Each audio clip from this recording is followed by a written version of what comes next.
What is up, guys? This is Ben. I Shut the Punk Up.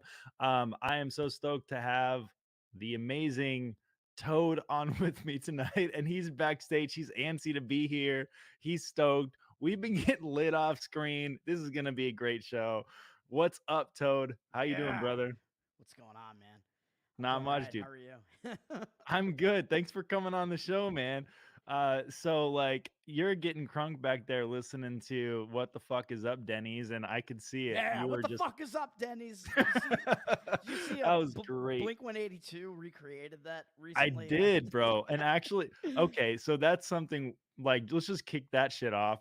Yeah, the new Blink 182 fucking sucks, man. It's uh, bad.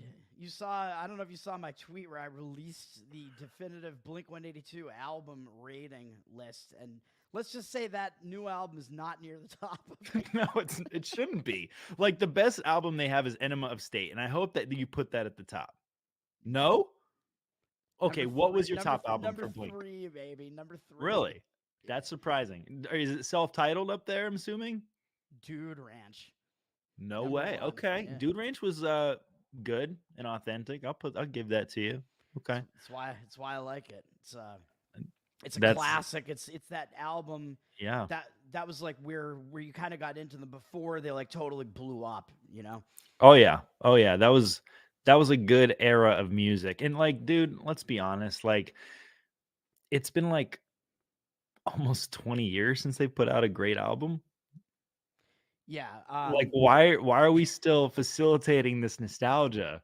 Like let them retire, dude. Like Tom was doing great with Angels and Airwaves and all this other shit. Like he is not a good live singer. He's just un- not. He's bad. Unfortunately, yeah, his live vocals are not very good. They've never been good though. Yeah, I it's saw I, true. s- I True. saw them this past May, and it was a fun show. Like there was a lot of energy. You had that dynamic back on the stage between Tom and Mark, and they're just uh, going off of each other. You know, Tom's making all these ridiculously crude jokes, basically, and Mark's kind of the straight man. And it was fun. It was fun seeing them back together. They obviously were enjoying it. For sure. I'm sure they still love it. I Yeah. mean, it's not like they're getting like bras thrown on stage anymore. Now it's probably granny panties, let's be real.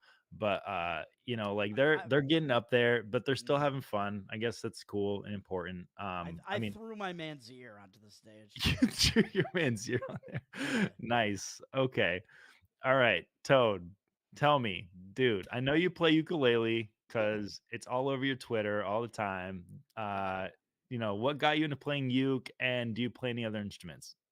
I'm I'm too autistic with the uke. That was me just like starting to dick around. Basically, I started Nice. playing uke when I was maybe 31 or 32, somewhere in that ballpark. And really, it was literally just because I kind of always wanted to play guitar, and I'm like, I don't have big enough hands for it, or enough like manual dexterity, or like strength in my hands. Hey, ladies, I don't have enough like manual strength to do it.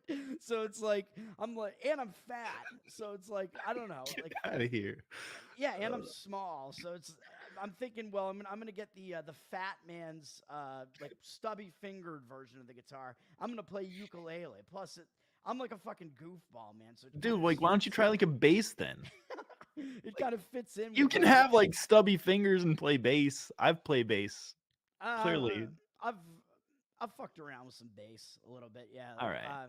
one of the bassists. We could talk about like some of the bands that I was in high school. One of the bassists in one of the bands I was in high school. Like his mom didn't allow him to have his bass guitar in their house or something. I don't know what happened, but she like banned him from having the bass. So I had the bass at my house for some extended period of time. So Nice. I was trying to learn bass a little bit at that point, just fucking around with it. But I don't know, man. The uke is just like it's easier. It's a light instrument. You can just like Yeah. I'm gonna be that Izzy guy basically. I'm gonna be fat and die young, but everybody will love me. So Everybody will love you. yeah, Everybody loves the bassist typically, or they forget. That's not true. Most no, people don't no, even know who the bassist no. is. They like the lead vocalist, but that's what I am. So my main instrument is really vocals. Like that's what Yeah. I've done for my entire life pretty much. I've always been in singing groups from even like from before high school all the way up through college and whatever. Like in high school, I was in whatever, like the concert choir they had. Then I was in the audition choir they had off of that. I was in some audition like evening choir that was off of that, which kind of turned into a little bit of an a cappella group almost as well. I was in like a barbershop group in high school. Like Wow. all this stuff. Yeah, it got wild. Like one of the groups, that audition group that I was in, we actually performed at Epcot at one point. I had the Oh, lead. wow. Yeah, I sang lead vocals on Uptown Girl at Epcot Center when I was Dude, no 18. way. 18 Get or out so. of here. You sang Uptown Girl? Oh my Yeah, God. yeah. We had This is great. we had a Dude, decent we got to crowd go for hit that. the karaoke soon, and you got to sing Uptown Girl. Yeah. That is what it's going to be. Oh, I don't know if I have the voice for it anymore. Like, dude, my voice was really high. I was a high tenor, like tenor one, but I could sing like into the soprano range really throughout like high school, college. College, I was in the men's glee club at my school, and Oh, no way. I was in Oh an my a God. cappella group that we had in college as well. And then in high school, I was also a lead singer in multiple different bands, and there was all this drama between the bands, and lineups of the bands shifted around. And I was in a couple Mm, different bands with some overlap between the bands, and I formed a one-man band starting in high school as well, which is my vocals with MIDI tracks backing me. I lay down all the MIDI because I do like music theory as well and composition. So I write yeah. music. So the people just see me doing like ukulele covers. They might not know that I write You actually know originals. music theory. That's good. Let's circle of fifths Yeah, and all that yeah. garbage. Yeah. It's yeah. I mean, I know it well enough, and I can lay down some decent pop tracks. I got some decent hooks going on in some of those songs that I have in my one man band. It's a nerd rock band for the most part. Is how I would kind of Love classify that. it. Yeah, Like, I could see it being like Weezer, bro. Like a one-man yeah. Weezer. Weezer is a heavy influence of mine in that band. I would say Weezer, and then some What of the about Wheatus? I projects. know you love I, Wheatus. I do like Weedus. I haven't really listed them as an influence, but I cover Teenage Dirtbag in that project. I think you sang that at karaoke for emo at Porkfest, didn't you? Yeah, I did. I think Yeah. you still have the video of it. Yeah, I do have the video. It was fantastic. You absolutely killed it. Well, So thank you you. used to like play in some bands. Like, tell me about that. Like, how many bands have you been in? What genres were they? Like, what did you do? Yeah. Well, I was a vocalist in all of them because that's what I do. But and I also do rapping. So I was doing like all different kinds of vocals. No, Yeah. you rap? Yeah. Get out of here, dude. Yeah. Not really like freestyling, but like we did some rap covers. I was doing the rap vocals. People came out to see us just to see me rap in some cases. Nice. So the first band that I was in high school actually started as a band with no vocalist, I want to say, and they had a violinist and maybe a trumpet player, and they did kind of like Wow. uh, jazz slash rock. I don't know what they were doing, and then they kind of like they shifted their lineup. The violinist who I actually was gonna mention when we were talking about Zebrahead, because you have the guy Yeah. from Zebrahead coming on.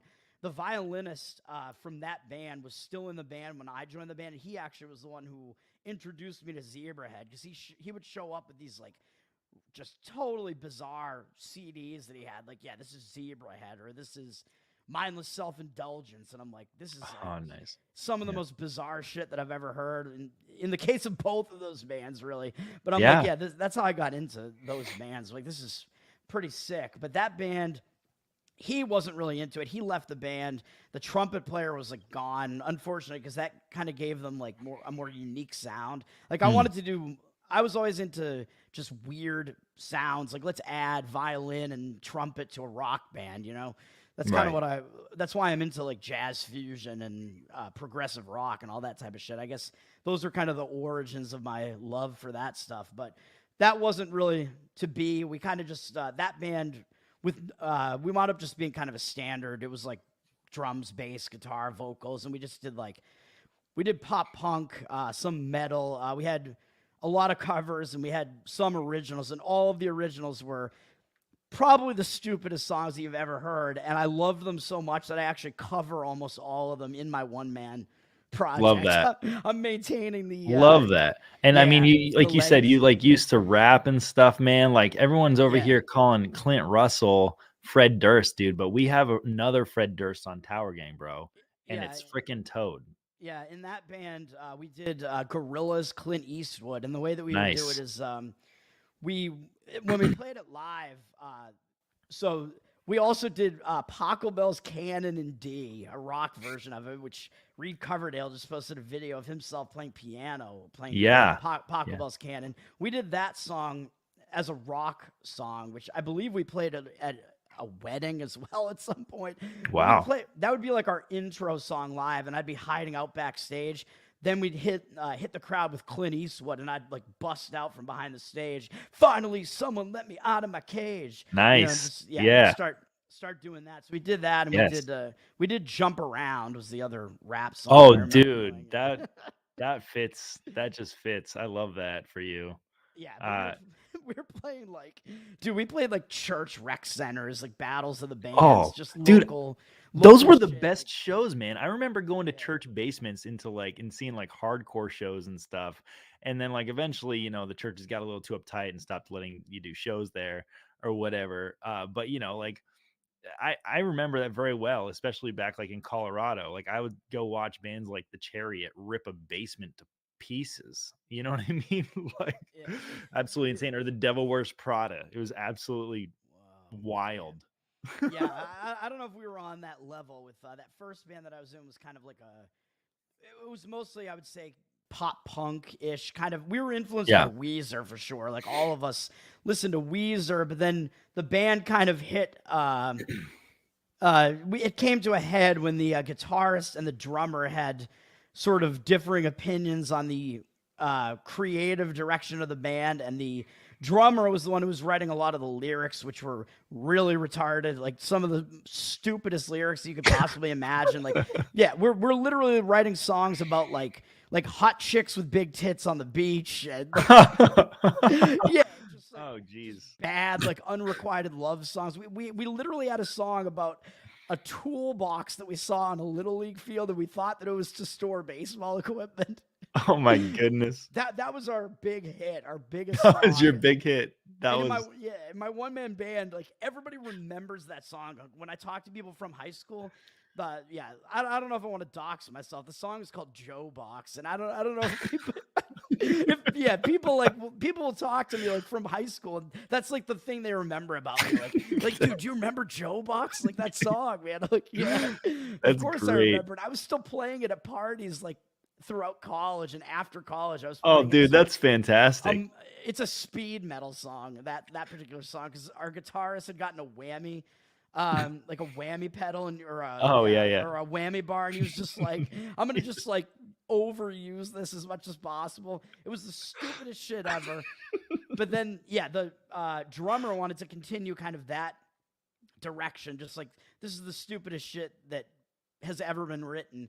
The guitarist was like heavily, I would say he was really into like Incubus, and he was into like douche rock, basically, I would say, even though I kind of like Incubus, but he kind of wanted to do more stuff in that vein. So we split up. Like I remember like he came to practice with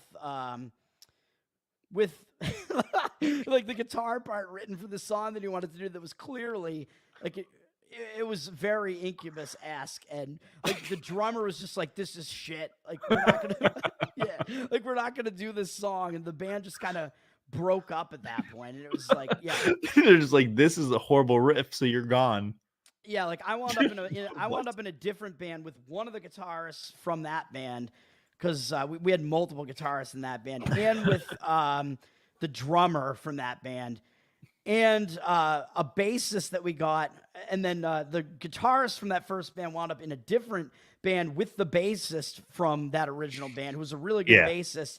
Then he eventually he decided oh, to geez, dude. Right. And actually they had the other vocalist from that original band that I was in, because we had two vocalists, which was the result of what I was going to tell you. Like, Are you trying to be a Taking Back Sunday or something? No. It was well, we became a two vocalist band for a while, and it was because I was the lead vocalist. And the whole thing was so bizarre, man. When you're in high school, you just have all this weird like, even though we're guys, it's all this like bullshit drama. Like we were behaving, Yeah.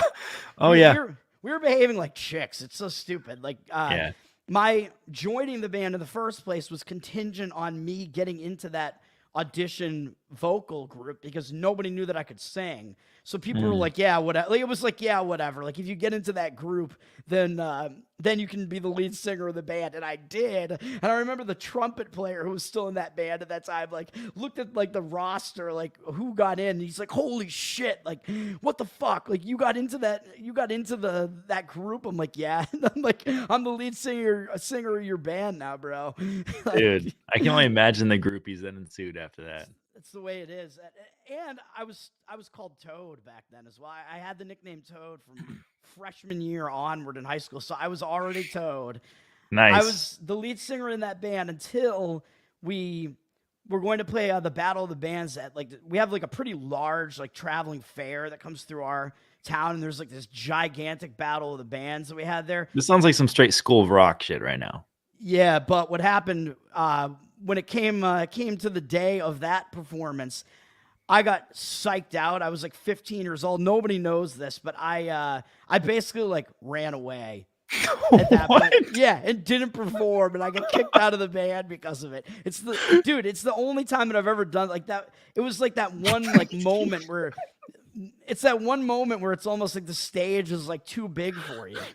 Yeah, like that's You're like playing Battle of the Bands at 1 o'clock on a Wednesday, and well, it's like dude, I saw some of these other bands. Like there was this like I remember like the metal band that I think won the whole thing was this band. Like there's like I'm like, how are these guys even in like a battle of the bands against like like we're a group of 15-year-olds. This band that won, like their lead singer looked like he was like 35, and he's this like 250-pound like bald. oh, Dude dude, with a that's probably beard. I'm what like, happened though. I'm You like, know this the is so stories. insane. Yeah. You know the stories about like full ass grown adults playing high school football and like pretending Yeah. to be children. That's probably what happened, dude. They Yeah, just it like was had to like that. shave Yeah. every day, Yeah, I got basically. psyched out. I did not perform, and the band replaced me with a series of multiple vocalists. Then, yeah, they landed on one new vocalist, but then there was a fight within the band. It was starting before the band broke up. The drummer wanted me back as the lead vocalist, and the guitarist really did not. So this is before they had those like creative differences over the should we be like dumbass pop punk or should we be Incubus, basically. Right. Before that, yeah. So the drummer like wanted me back in the band, which is probably why I wound up in another band with him. But the guitarist did not want me. They held like open tryouts to become the lead vocalist of that band, and I tried out again for the band. Oh, great. For the band that I had He ditched, got kicked out of and that I bailed got on. kicked out of. Yeah. So then That's comedy, dude. right, but then because the band was four other members at that point, they Oh, voted geez. 2-2 between me and this other guy. And yeah, and the other guy played guitar a little bit, but he was mostly like he was like a rock vocalist. Like I could sing like way higher than this guy, but he had a better like aggressive voice, I would say. So it was between both of us, and they couldn't come to a decision because they were at a stalemate between the other four members of the band. So they decided we're going to go with two vocalists. Oh, goodness gracious. So that was, yeah, we Ugh. had a period of time where we had two vocalists, and it was that guy was doing like the metal vocals, like on the Joe Box song, he was the lead vocalist. And then I was doing like the pop punk vocals and rap. Nice. Dude, you guys were just misfit toys, weren't you? Yeah, and that's probably why we wound up breaking up. So then it was the guitarist and the other vocalist and the bassist formed like the douche rock band, and then myself, the other guitarist, and the drummer formed another band where we really didn't know what we were going to be because it was like you had me with like kind of the nerd rock influence. We brought in a bassist who was a friend of ours who really had like he was definitely influenced by a lot of the same stuff as I was. He was like influenced by like 80s new wave stuff and like nerd rock stuff. Then our guitarist that we had from the other band was he was into like metal but also like indie stuff. So there was that. And then our drummer was into pop punk, metal, also indie. So it was kind of like this weird blend of all those influences. And it was just, it was kind of a mess, really. We had a lot of songs that sounded completely different because they were all written by different members of the band. So that was that other band that I was in. We wound up having one or two battles of the bands against that other band, it became a huge rivalry. And dude, it sounds like you guys need to make like a movie or something like that. It sounds like every band movie that's ever been made. Yeah, the behind the music. It became really wild and kind of serious because the guitarist who was in the douche rock band, his father was like one of the guys who was like running the like church rec center that held these battles of the bands that we were playing, and his father really started to not like his son's band, really. Like he was starting to get pissed off at them, and he liked our band. So it was like, I don't know what the situation was there, but it was it was another kind of hilarious situation. But that guy was bizarre. That kid turned out to be an atheist for sure. I think he's an atheist. I don't know. I'm sure. He's doing all right. Most PKs, pastor kids, man, they all end up doing some too many shrooms and going the way of the ayahuasca. Typically. I don't know what he's doing. He's married with a kid now, but his father hosts these like annual Christmas parties that are really a lot of fun. Like kind of like open house type of thing. Where like he invites you, but he doesn't invite his kid because his band sucked in high school. We're all invited. Yeah, nice. all their kids are invited, and like, yeah, I'm like one of the friends that just continued to show up, and it was like, dude, some of those were very drunken nights of mine back in the day. It was crazy. And like, yeah, the drummer from our old band got like really drunk at one of those and like disappeared one of those nights. We found him. He had just walked back to his parents' house. It was fine, but like that story did not have the ending I wanted, dude. Well, it was interesting for a while. I should have built it up because people were freaking out. And I remember the guitarist friend of mine, his mother was like freaking out, like, this is our house, like we're responsible for him, we don't know where he is. Oh my goodness. Yeah, and this was after he was like vomiting in the snow outside. And this reminds me, dude, like back when I was like touring with my band, we were going through Pennsylvania, and like it was a very drunk night. This night, I believe I almost fell asleep on top of our tour van. So I literally, there's someone took videos of me peeing in circles in a parking lot. Like it was a crazy night, dude. But my guitarist went missing, and we're like, there's woods all around us. We have like no idea what's going on.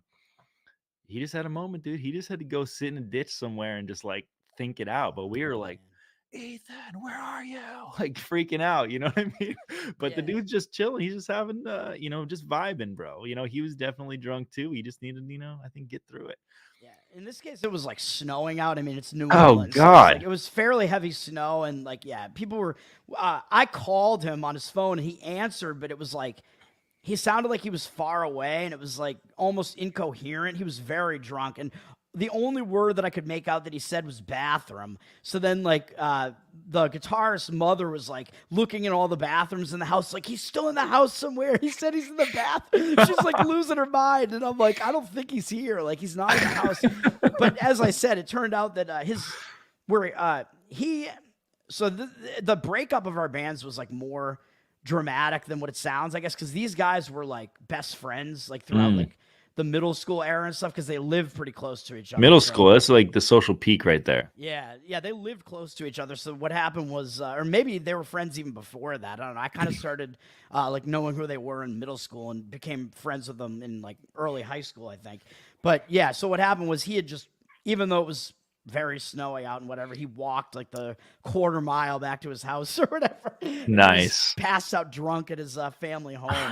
The whole thing was so crazy, man. The other thing I forgot to mention about that like whole band drama situation was after the rift, after the split, the great schism of the bands in my town, we wound up swapping bassists because the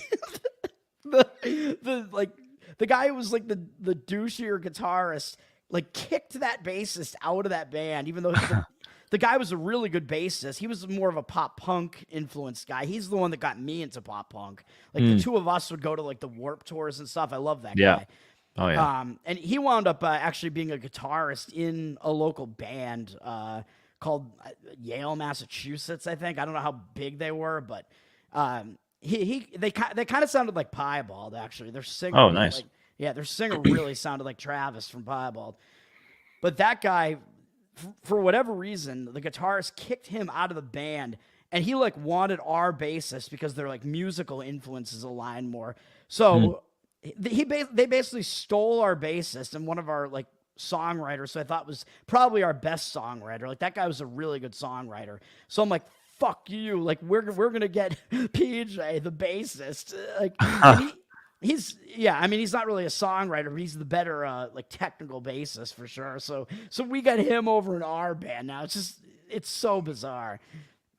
Oh wow. All the stuff that goes on. Yeah. So we just swapped bassists, and then it came to one more head when we had another battle of the bands after that swap of the bassists happened, and their band beat our band, and it was because they like basically sucked the judges' dicks by doing like all '80s covers, and we played all originals, and they Oh God. yeah, Oh man. and we That's a came in cop like out. third. Yeah, we came in like third place, and I remember our drummer was like so pissed after that. Like Oh yeah. he was like inconsolable, and it's like we're going to fucking Wendy's now, bro. That's that's what we did. Wendy's is where you go and you're like depressed and Yeah, in high school. yeah, that's right. Jeez. We're getting some burgers, and we're gonna cry in the parking lot, pretty much. Play with our pogs and exchange Pokemon cards. Oh man, I was too old for the Pokemon stuff. I think that was a little bit after my time, but the Oh, okay. Pogs were definitely around in like the '90s. Pogs I used to were use already out at pogs. I the mean, you're time. not like yeah, pogs were the shit, dude. I used to Yeah, collect those things like crazy. yeah, that was like But elementary school, I think, for me. So that was a while ago. That was like '90s. By the time we were in high school, Pogs were already out. Man, we were playing video games, and yeah, earlier I mentioned like, you're kind of like the other Fred Durst on Tower Gang. You actually kind of like look like a character that Fred Durst would dress up at for a concert, to be honest with you.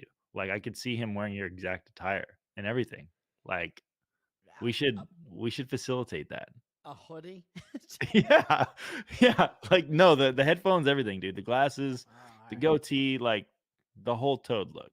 I think that Yeah, he could pull it off too. He'd have to shave his head though. I don't know if he'd do that, but maybe he doesn't have hair left. I don't know. I don't But know. He always had kind of short hair, didn't he? yeah. Then that he had that one persona where he was wearing a wig, but I thought he always had like pretty short hair. Oh yeah. Oh yeah, he did. Real quick before we get too far in here, I'm gonna do a quick shout out to one of our sponsors. So I am talking about Crafton Business Services. This episode is brought to you by Crafton Business Services. Crafton is dedicated to helping entrepreneurs start, grow, and maintain their businesses by providing a wide variety of products and services to make your businesses more efficient, manageable, and profitable. Crafton understands how frustrating getting your business off the ground can be, and that's why they put together their business in a box solutions to turn your idea or side hustle into a fully functioning company in one place and for one transparent cost. For under $1,000, you get your corporate filing, registered agent, a logo, business cards, a marketing strategy, and an accounting consultation uh, to get you started on the right foot. And it's all that just for $999 plus state theft. If you already have a business, Crafton can help you grow to new levels with targeted marketing campaigns, affiliate programs, website and social media redesigns, and more. Or they can make your business less of a headache with streamlining accounting, tax prep, compliance, all that. Go to crafton.us to learn more and use code FSM to support the network. FSM for Free Speech Media. All right, I'm back. So, dude, tell me, like, do you got some concerts you're going to coming up? Like, what are some of the best concerts you've ever been to? First, let's start with that. Like, what's your favorite concert that you've ever gone to, and where was it? Ooh, I would probably go with Steven Wilson in 2018 at the House of Blues in Boston. It was the only time that I've seen Steven Wilson as Steven Wilson. He's the front man from Porcupine Tree, the Mm, UK progressive rock band. Who I know we have some people in our sphere who are yep. quite into them. But I was Yes. able to see Porcupine Tree this year after they reunited, even though their bassist is no longer in the band. But with Hmm. Tom Woods, by the way, just because he happened to be at the same show that I No was. way. Yeah, so I saw them with Tom Woods. I That's talked to him, awesome. man. I talked to him in line. His wife recognized me as Oh wow. Tom Weeds at the time, and I'm like, dude, I'm Toad though. Like, yes, I am Tom Weeds, but that was like a that was a brief moment in time when I was doing Yeah. the parody account. I'm Toad, but he knows who I am now. So, Nice. but the Steven Wilson show was awesome because it was he has a touring band that he travels around with. They're all like super good musicians, and he was playing like a mix of like Porcupine Tree stuff and his solo stuff. More of his solo stuff than the Porcupine Tree stuff, but it was just like I just thought he was great. Just it wasn't like an elaborate show or anything like that, but it was just like it was so good technically, and like I didn't know what to expect from a live show of his, and I finally got to see him. It was just like it kind of blew me away, to be honest. Mm. It was awesome. No, that's great. Yeah. And where was that? Where did you say that was? House of Blues in House of Boston. Blues. Oh, that's a good venue. Nice. Yeah. Yeah, I saw Rancid there a little while ago. Um, Oh yeah, hell yeah. yeah, good place. Yeah, that was And awesome. And then Devin Townsend is going to be up there for one of the other best shows that I've seen as well, huh. which was in that was the last show that I saw before the lockdown started. So maybe that it has like a special place for me because of that. It was early March 2020 before the lockdown started. He was touring around. He's a progressive rock musician from Canada. He was in like various other bands, like Strapping Young Lad, and known for doing like metal, but also kind of like comedic metal. And he has like a wide Hmm. variety of genres. He's super talented. If you don't know who he is, I would definitely check his shit out. He had released like a really good solo album at the time, Empath. He was touring for that album, and he had some like great touring musicians with him. Like he had female vocalist with him, who's one of the vocalists from his like I believe his like blues rock project that he has. I forget what the name of it is, but he had her on tour with him. He had one of the guitarists who back in the day did touring with Frank Zappa. I want Wow. to say, yeah, Mike Keneally, I think is his name. So he had that guy with him. It was an awesome show, and one of the openers of that show, I think, was Haken, Oh, British nice. British progressive rock band. Yeah, Haken, yeah, I Haken's think great. was there at the time. Devin Townsend came out, and that just like it was one of those like experiences where it blew me away too, because it was like you don't know what to expect. Like I didn't know his music that well. I was mostly Hmm. there to see Haken, but I'm like, It was an I experience. yeah, like you Yeah. hear, yeah, like it's more than just the music almost in some of these cases. Even the music is awesome. I didn't know him that well, but like you can also tell that he's like enjoying what he's doing a lot, and Yeah, you he's can, dude, if like it yeah, makes all the difference in the world. If you're still having fun playing music, um, you're like there's a lot of bands that are like more mid-level that tour the country and they just get burnt out, man. Like they're treating it like a business at that point, and yeah, you can tell like they're not having as much fun. Like I had shows like that back in the day where I was just burnt out playing too much, you know what I mean? And you know, yeah, obviously not living very healthy tied in with that as well. But yeah, you know, it takes a lot for you to come out of that slump as a musician too, and to have fun with music again after you've treated it as a business for so long. So once you get to that point, like some people never lose it. Maybe Devin Townsend never did, but you know, like it definitely takes a special moment to break yourself out of that for sure. yeah, yeah. His show is just crazy because like he's like they're setting up the stage for him. They're just littering the entire stage with stuffed animals, and I'm like, what is happening here? This is crazy. Yeah, he comes out and he's playing on a stage completely full of stuffed animals for it, and he's like kind of having fun with it, and joking around, like, "Oh, haha, there's a poop emoji back here on the keyboards." Where he actually had Haken's keyboardist at the time was actually his keyboardist on that tour as Huh. well. So it's part of the reason why they were touring together, I guess. But he comes out and he's just like, "Are you guys ready for a metal show?" And I'm like, "Yeah." He just like starts Yes. putting on that. He does like melodic metal, I would say, and he just dude, he put on such a good show, and he's got the crowd interaction. He's got this weird like vaudevillian song on that album that was out at the time. He goes to play that, and he like starts stripping off his clothes and he like puts on a tutu and then he was wearing that for the rest of the show. Like 5 songs in, he's like, I'm just gonna wear a tutu for the rest of the show. And then he actually he took some requests from the crowd too. That was at the Paradise That's cool. in Boston, so it That was like doesn't kind of a happen. small venue. Yeah, like I think he had like a certain probably. I mean, his whole band has to know like the particular songs they're gonna play, and he has Right. a large catalog. But I think it was kind of like, oh, like if songs like out of this group of like 10 or so get yelled out, like we'll choose some of those songs to do. So I think it was kind of like that, but it was pretty cool. Like somebody just yells out like "Heaven Send," and they're like, "Oh yeah, we're gonna do that song now," even though it's like an Nice. 8-minute song. I'm like, wow, all right, Yeah, that's yeah. cool. Nice. So who would you say like some of your favorite bands are? Like those are your favorite shows, but like Yeah. genre wise even like what kind of genre do you more listen to music wise? Progressive rock, for sure. I would say is at the top, and then like stoner metal or like sludge metal, like kind of Mm. stuff in that sphere. And there are certain reasons why I like got into those genres because I started like I mean, when I was a really little kid, I was listening to like 60s stuff with my dad. Like, my dad's super into the Beatles, but he wasn't really into more of like, he really would not be a guy to get into like the progressive stuff and the more like complex stuff. Like, he kind of likes like the 60s, like pop, like that type of stuff. A little bit of like classic rock. He does listen to some good stuff like CCR and like, I do like the Mm. Beatles, even though I think they're overhyped. Way I like overhyped. that stuff. So I got into some of that, and then I kind of started, just listening to what was around in the 90s when I was growing up because it's just kind of what's around. So that's how I started getting into like grunge and some of the punk of the 90s. And I was listening to 90s alternative. So yeah, I mean, people make fun of me for it now because I listen to Green Day and Not their Nirvana new and shit stuff though, like that. right? That not the new Green Day. The new Green Day is ass, dude. No, It's so bad. yeah, I was hoping that they might at least put out some stuff that's like somewhat better than some of their recent stuff they put out, but it doesn't. That does not seem to be the case. Although I did see them on the Hella Mega tour, and they really like they didn't play like any of the new stuff. Really, they played like all stuff from Right. the Well, it's like heyday. And it was a Something really good show. A lot of energy at that show.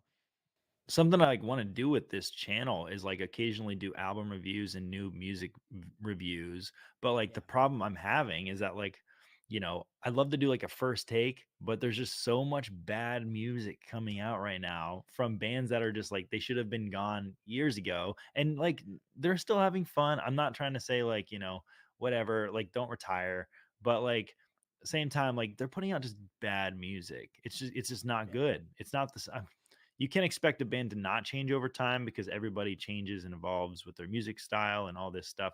And you definitely can't expect them to stay peak for their Oh. careers Oh for yeah, their for forever. sure. You know what I mean? There's Yeah. only like a couple bands that have ever not put out a bad song, right? But Yeah, and like, some of them are because they died young, pretty right. much. Yeah. exactly. But like Green Day, dude, I feel like this band has been pushing like it's almost 30 years that they've been a band. Their new music is so bad. I think It's it's so bad. yeah, they've been around since probably the late '80s, and yeah, like I would say that they have not put out anything good since I don't know, like 21st Century Breakdown was an okay album. That was Yeah. probably the last album that I say wasn't bad. So that was like 2009, maybe somewhere in that I mean, ballpark. like I have Like a lot of strong opinions. Like really, like for me, Warning and everything after that was just like so basically Dookie. I like Dookie. I love dude. Well, that's yeah. Like I was saying, like '90s was like kind of like that's how it like peak. where I started getting into like my own like music that I like Hmm.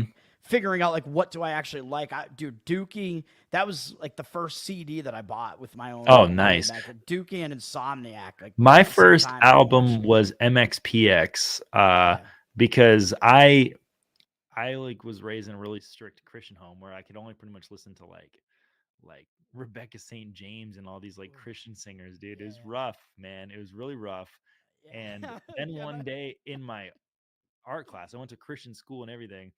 This dude like put on MXPX, and I'm just like, Yeah. what is Blown that? away, basically. What is that? And like literally, like within a year, I bought my first bass, and I started wanting to be basically my career of MXPX. Hell yeah. And that's kind of how my music passion started with that. But Yeah. Yeah, man, like this is like peak Yeah, punk is like 90s, dude. Like this is yeah. the best punk you can get. Yeah, I would say a little bit earlier than that is better punk, but like I grew up in Sure, the like punk 90s, so punk, yeah, like like Minor Threat, Fugazi, Sex Pistols, all that. Sure. But like in yeah, terms of like the more pop punk, the evolution off of that, which yeah, would be like Green Day, MXPX, Blink, Sum Blink, yeah, 41 is in my opinion the yeah, best of yeah. all of those bands. They're so good. They put out just straight May, bangers, maybe I have to revisit them. Like I like some of their stuff, like back in high school, but I don't dude. know. And Good Charlotte was fantastic. Yeah, I never got into them really, but I know you did. You did one of their. You did Lifestyles of the Rich and the Famous at Yeah, karaoke at Pork Fest that night. I think, if I remember correctly. I did. I mean that song's. It is catchy for sure. Like I can get into it a little bit. I saw them at one of the Warp tours. Like, dude, Newfound Glory was around then. I was into Newfound Glory for sure, and my band that I was in, that first band that I was in, covered Boy Crazy Oh, nice. Okay. from Newfound Glory. Yeah, dude, Newfound Glory. There, I still like them, and they did an acoustic tour back in like March or something. I went to that. Hmm. It was I saw Newfound Glory at the Somerville Theater doing an acoustic Oh, show. wow. It's so wild, dude. It was fun for sure. Yeah, they put out an acoustic album, so they were doing a couple of songs from I that. love their cover Yeah. albums. Their cover albums were great. Actually, I just Okay. went to this like show like a week ago. It was an emo night where basically like they'd have three local bands performing sets of one band. One of the bands basically just did Newfound Glory set. Yeah. But like half of their set was Newfound Glory covers. It wasn't even Newfound Glory songs. But I do think Newfound Glory's covers were fantastic. They had some really Oh, good stuff, oh, man. they did. Yeah, the songs that Newfound Glory covered. Yeah, yeah. Newfound Glory was probably on like the Punk Goes Pop I actually don't albums. even think that they got on Punko's pop Really? albums. Ah, Yeah. really? They did They their did own thing. It so was many like called From covers. Your Screen to Your Stereo or Yeah, something, I and they heard. did Yeah. two of them. There was two albums. But yeah, they don't even think Wow. that they ended up doing anything on Punko's pop, to be Wow, honest. that's Um, crazy. But yeah, and then like and I was also listening to like grunge and stuff. Like mm. I really like Alice in Chains. Oh Their yeah, cover yeah, and, dude. and Soundgarden for sure. But those bands kind of like I don't know how. Well, I can tell you like the path that I kind of made into progressive rock actually went from like punk pop through emo, and it was because I started listening to Coheed around like Okay. 2003, and they're really more like progressive rock, and I like the high vocals. Like I like that's the style of vocals that I like because that was my style of vocals personally as well. Probably not anymore, but back then, yes. And I'm like, this guy, yeah, Claudio, like his vocals are insane, dude. Mm. So that's kind of how I got into progressive rock through emo, which is kind of crazy because Coheed, That's I a would say, transition. Yeah, yeah, I would say Coheed's great though. they're Coheed gave it, prog, dude, his voice is just so good. yeah. I love And that guy. yeah, and then that's how I got into to answer your question that you asked like 20 minutes ago. That's how I got into like Rush and bands like that. Because Rush is at the top of my favorite bands, and never Oh, saw them live, which kill me, I guess. I yeah. missed out on the R40, which wound up being like their last tour. But I went to the Cinema Strangiato, and they had that like one night event in theaters across the country. I went to the theater over at Fenway to see that, and it was wild, dude. Like it was unlike any movie theater experience that I've ever been to because they had like it was like surround sound basically. They wanted the audio to be like you were at like the show right now, and it was all like That's cool. concert footage and yeah interviews, and you're there with a bunch of Rush fans, so that was awesome. Nice. And I got to see Primus cover all of A Farewell to Kings, the entire Wow. Rush album. They were doing that on tour in 2021. So it was actually when the lockdowns were kind of like not really implemented yet. There was that period in Yeah. 2021 where you could like do shit. So, Right. so I'm like, dude, I'm seeing Primus. I love Primus. I'm about to see them again on my birthday, which is Oh, gonna no be way. wild. Even though it's with Maynard's bands. It's with Pussifer Really? and A Perfect Circle. But I'm like, dude, I got to see Primus. I'm not a Maynard fan at all, but I think Tool is actually my least favorite of his projects. But I'm like, dude, That's I gotta go. interesting. I gotta go Okay. see Primus, even though they're doing 2 nights. Can't go up against Tower Gang on the other night, so I'll go see Right. at least one of the nights. But I love Primus as well. They're a band that I definitely go see. And for the Rush topic, I'm going to Geddy Lee's book tour in like a week and a half or so, whenever it is. What? He's coming around, dude. Yeah, on like I think the 18th or something like Oh, that. wow. Yeah, you get a copy of his book if you go to the tour. So he's gonna be just reading from the book and talking about his life and stuff. I'm like, Interesting. yeah, Cool. go Well, see hey, Geddy we're gonna Lee. like kind of shift gears just a little bit. We're gonna go into plastic of politics, where we'll talk like politics, culture, um, stuff like that. You know, like the stuff that's important for an LP presidential candidate. We haven't even talked about any of that shit yet. So I here know, we yeah, go. I am one of those. You are one of those. Here you go. Hello, six-pack of confidence. Been so many nights since we first met. Glad to see you brought all your friends for another night of plastic cup politics.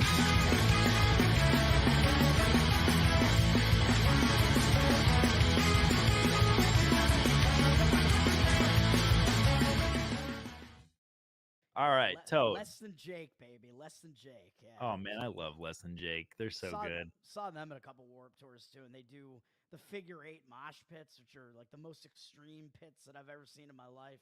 Dude, I've never gotten a more insane secondhand high than at a Less Than Jake show. Like literally, as soon as they start playing, the entire crowd is just smoke layered and toilet papers being thrown around everywhere. Like it's just a good time. I love Less Than Jake. Their shows are fantastic. And they sound just like the albums. They sound just like they do on the tracks, which is great. Yeah, dude. Roger, like he's a pretty good singer, man. He can sing pretty Yeah. high. And they're Sounds good hilarious. live. Yeah. They're hilarious. They're absolutely hilarious people. So anyways, you know, obviously I started the LP emo caucus and a lot of people know the story, but maybe some people don't. But like Toad, Yeah. we met at Pork Fest this year. And this is the first time that I got to shake your hand and meet you. And you are legitimately one of the most hilarious people I've ever met. Like instantly, we just had this like brotherhood. You know what I'm saying? And you know, I was just like this man, but it was very homo. it was so gay for sure. But you know, full eye contact gay too. So here's the thing. So we're sitting there hanging out, and I'm like, the presidential candidates suck. Toad, will you run for president under the LP? And you're just like, sure. And I'm like, dude, are you serious? You're like, yeah, I'll do it. And I'm like, wow, that was easy. And man, like, you didn't put much thought into it, but you're doing it, bro. I'm still not. I mean, whatever, man. You filed with the FEC. That's more than some people have done. So. Yeah. I said yeah because we were at Pork Fest, like you said, and I was looking around, and 2 of the other like 3 candidates at the time were there, and I'm like, oh, it's Chase Oliver and Mike Tremont. And I'm like, whatever. It's like it's a gay dude and a Fed, and then like Lars Mapstead. I don't know who that guy is. I'm like, dude, if I am like I join the field, I'm the front runner right now. So it's like, and I'm the only one. Well, looking at that field, I'm like, none of these guys represent like the Ron Paul revolution. Like none of these guys represent what the Mises Caucus set out to do when they took over the party. Like these guys are not Ron Paul-esque libertarians. Or I don't even know who the fuck these guys are. So I'm like, I know that I am one. I can carry that torch. I'm going to do it. Then, of course, Josh decided to jump in and steal my thunder. Josh, dude, I love Josh. The nominee better be one of the 2 of us, I got to say. But, yeah, at the time, I was like, even yeah, with I'll Josh, like, I made a post in the LP Emo Caucus group, like, hey, which one of you guys wants to run for president? This is before me and you had talked. And Josh had commented on there, like, I'll do it. And I DM'd him. He's like, yeah, no, I'll do it. And then I hadn't heard from him in a little while. And then like he was just probably putting some stuff on the back burner, getting things ready. And then me and you figured things out, and we announced, and then Josh announced. So now we've got a few emos running for president. You know, there's actually technically 3 candidates, but only 2 have filed, and only one of them's on this podcast right now. So Toad, tell us, you know, you are as emo as it gets. You have the most based emo platform to ever exist, and you want to prioritize what is absolutely not a phase, the emo culture, as part of your campaign. Please tell Yes. me your platform. Tell the audience what your platform is. And yeah, let's go through that. Yeah, I mean, I have to admit that I was listening to emo because I was listening to pop punk throughout high school and whatever. So you're gonna make that bridge over to emo. They're kind of lumped in together. So I was listening to the emo in high school and college, and it really never leaves you. And because I'm representing the emo caucus, what I wanted to do with the platform that I have is hit on like the most important topics, but do it in like not only an emo way, but in like a meme way. So my platform is Memo. That's Yes. that's Nice. what we could call it. Love Yes. So that's what I wanted to do. So I'm like, what are like the most important things that are going on right now, and then try to like twist those into not only give it like a little bit of like an emo aspect to it, but also something that's like a badass meme, like one of those meme concepts that's going around in the liberty sphere amongst the actual libertarians, the better libertarians. So that's what I set out to do. And number one, I was like, well, number one's going to be meme them until they cry, which I think is Pete Quinones saying. And what I want to do with that one is I think that we should be making this like a social media oriented race. Like that's what we want to do. And what we want to do is go after the bad guys on social media and shame them, make them look horrible, do whatever, literally make them cry, hopefully, maybe even worse than that. I don't know how far I can take it, how much I can say on the show. I don't know if I can say the rest of what Pete says, but that's number one, man. It's like it's basically be LPNH, be your guys. Like what LPNH did with like the John McCain tweet, the happy holidays. It should be that, just like 24/7, basically. Just go after the worst people, the worst warmongers, all the people that implement the worst tyrannical policies. Fuck all of them. Make them look like the assholes they are on Twitter, on social media. Expose the assholes. So that's number one. So I don't know how you feel about that one, but that's No, that's fantastic, dude. Like, okay, so like I feel like it's important because like obviously every politician has trolls, but to be completely real, nobody trolls politicians like Toad or like LPNH. Like it just doesn't happen. Like you guys are front runners, and you guys are doing a great job. But truthfully, these politicians should cry, and like they need to go through an emo phase, and maybe they'll find some redemption if they can just sob for a little bit. You know what I mean? yeah, that's the least that they deserve, really. And The least. it also kind of leads into the plank number two, which is the one I forgot on Kate's show when we were on it because I'm an idiot.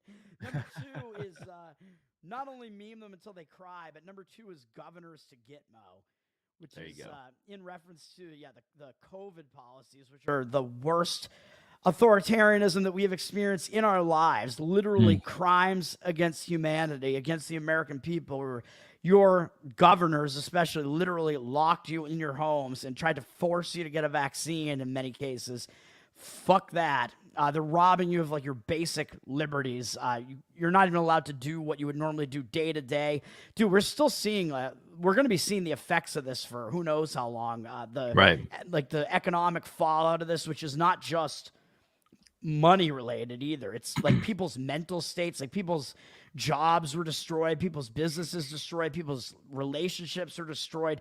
That's going to have like lasting consequences. I'm sure it drove like the suicide number up. It made people's mental and physical health way worse. It's totally devastating. And suicide rates are through the roof last time I checked. Of what they've been, they're going crazy right now. Yeah, and it's not just because they're pushing more people to become trans either. Although that's part of it, and that's also part of my fifth plank. But in the governors to Gitmo, most importantly, the people that implemented these policies need to be held accountable in some way. They need to be punished. So all the lockdown governors, Fauci, all the higher ups that were responsible for this, throw Trump in there too. He's included. He implemented the state of emergency. Everybody that was involved in handing out these awful policies need accountability in some way. So that's what that platform is all about. Even if it's just saying that constantly, messaging that, like these people should at the very least, they should not be able to hold office ever again, even though some of them have gotten reelected. And I think that their punishment should be more severe than that for sure. They should be locked up. They should be in prison. And if they're in Guantanamo, we can torture them with emo music, make them listen to screamo. Yeah, like dude, like, yes, just on repeat. They'll just listen to, I don't know, the absolute, they can just listen to All That I've Got by The Used on repeat for like a whole year straight. That sounds great. Full blast. Yeah. Whatever the worst screamo is. Yeah. So governors, fuck the governors. And then number 3 is Cry Me a River. Which I know you like that when I came up with that concept, but that was also back when the Ukraine war was still the main issue in the foreign policy sphere at the time, which now it no longer is. So I have to somehow spin that to be. Yeah, I mean, have you made any adjustments on your platform now that we're back in Gaza and Israel? Well, I could change it to like tear gas Israel, but I might get in too much trouble for rewording it to that. Oh man, they need to be emo too, man. I think a little bit of emo music could heal what's going on over there. It could start a love revolution, maybe, even if they cry enough. You never know, dude. Yeah, I mean, what that's all about is just the U.S. should not be involved in any of this. In any of these foreign wars. They are really the cause of these wars in the first place. It's because the U.S. military has been over there. Get the fuck out of there. Stop killing people. It's all blowback, man. Yeah. It is all blowback. If you want to try to improve the situation, the main way to do that is to get out. The U.S. should not be over there. And Israel is worse than Ukraine. They're basically like both like U.S. proxy states at this point, but Israel has kind of been one since the 40s, like since its inception. Basically, it was like it was created by like the U.S. and the UK, basically. So it's that's what Israel is, and it's to have that just like geopolitical. It's for geopolitical reasons. Have that proxy state like right there in the Middle East, that you're right there in the middle of it. Like that's the reason for its existence. Fuck that, basically. Right. Yeah. Well, my dude, where can people find you? Because we're coming up on the hour. Where can people find your stuff? Well, I'll have you on again. We can talk more. Obviously, there's still a lot of presidential race left to go, man. Yeah. Like, where can they find Tower Gang? Where can we figure all this stuff out? Yeah, I don't shut up, man. So Me neither. My apologies. Shut the punk up, dude. Yeah, that's right. It's hard to shut this punk up. So. True. Yeah. And make January 6th a national holiday. I'll throw that one out there because that's another one of my platform planks. Release all the January 6ers. They did nothing wrong. They only entered a building for the most part. I am Tower Gang Toad on Twitter. You can follow me for my political shit posting, and I do sports betting as well. I'm on the Tower Gang podcast primarily, which is a bunch of dudes broing out and being as crude as possible. And we're trying to bring back like the humor of the 90s, essentially. Say whatever we want. We're the most offensive podcast in existence and hopefully the most hilarious. Find Tower Gang on all the major platforms pretty much, and you can subscribe to the locals if you want to give us some money. TowerGang.locals.com. If you go to TowerGangPod.com, that will hit you with the link tree, and it'll be all our links. Yeah, Odyssey, Rumble, YouTube, wherever we are, Spotify. And I am host of the Better Off Dead podcast, which is my suicidal sports betting show where I talk about my bets and hopefully give people good information to make bets themselves. And hopefully I don't wind up dying in the process by losing too much money. But no, I'm actually pretty good at it. Nice. Good stuff. Yeah. All right, dude. Well, thanks so much. I'm going to put you backstage real quick, and then I'll just go through something else real fast. So this coming weekend, Sunday, November 12th, we have Nick White. He is in the band Some of Us. He's also the producer for The Status Quo. And that's going to be a great conversation. But then also we have our sponsor, none other than Blood of Tyrants Wine. Are you looking for a nice night in while sipping on the blood of your enemies and supporting the destruction of the tyrannical state? look no further than Blood of Tyrants wine. A nice Merlot distributed by activists you know and love, bloodofTyrants.wine is the place to go. Use promo code FSM to get 10% off your first order. That's bloodofTyrants.wine, or click on the link in the description and use promo code FSM. They also have very good energy drinks, and I've been hyping them up for the last couple weeks. Raspberry energy tea, they get me through the day. Definitely go to Blood of Tyrants and support them. So thank you guys for watching the show. It was a great time, and looking